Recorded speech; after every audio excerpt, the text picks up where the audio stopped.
Now I started the first chapter. In all the OA situation, the nature and the identity of the initial substance have the somewhat changed. मतलब कि कोई भी substance है, इसका meaning क्या हो रहा है कि कोई भी सब्सटेंस है किसी भी सिचुएशन में उसके नेचर को आइडेंटिफाई किया जा सकता है, उसमें क्या चेंजेस हो रही हैं या उसके इनिशियल जो नेचर है उसको हम क्या कर सकते हैं, आइडेंटिफाई कर सकते हैं. We have already learn about the physical and the chemical changes of matter in our previous classes. आप 9th क्लासेस में ऑलरेडी पढ़ चुके हो कि फिजिकल चेंजेस क्या होती है, केमिकल चेंजेस क्या होती है. And what do mean by the physical changes. Physical changes वो होती है कि किसी भी सब्सटेंस में हीट या टेम्परेचर बोल सकते हो, प्रेशर, है ना, इनसे उनके जो फिजिकल प्रॉपर्टीज़ हैं उनमें चेंजेस होना. इट मीन्स जैसे सॉलिड स्टेट है तो सॉलिड से लिक्विड में चेंज होना, लिक्विड स्टेट से गैस स्टेट में कन्वर्ट होना. This is called the physical changes. And the chemical changes, the internal chemical composition is changes. Chemical composition for example जैसे शुगर है, सुक्रोज, C12H22O11, है ना. Sugar it is divided the sucrose and the मतलब glucose and the fructose and glucose formula C6H12O6. That is called the chemical changes. Whenever a chemical changes occur, we can say that the chemical reaction has taken place.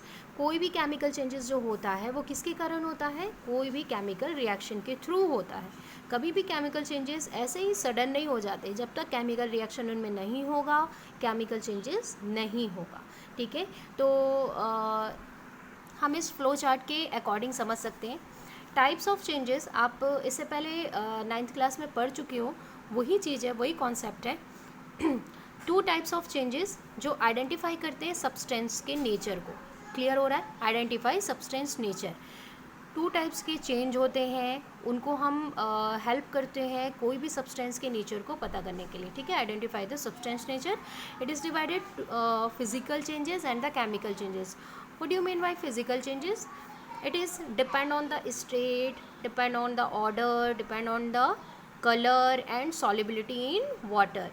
Okay, solubility in water or organic compound.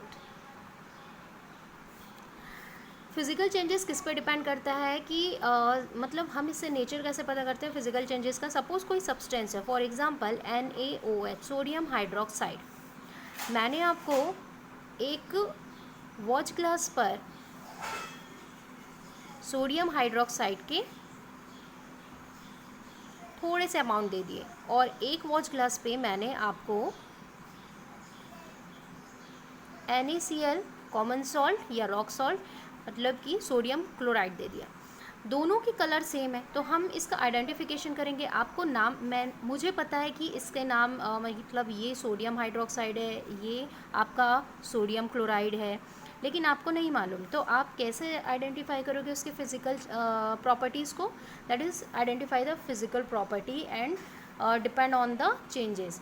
किस पे depend कर रहा है, इस पे depend करता है उसका फिजिकल चेंजेस. और यही आइडेंटिफिकेशन में हेल्प करता है कि किस में हेल्प करेगा, ये आपके फिजिकल आइडेंटिफिकेशन में.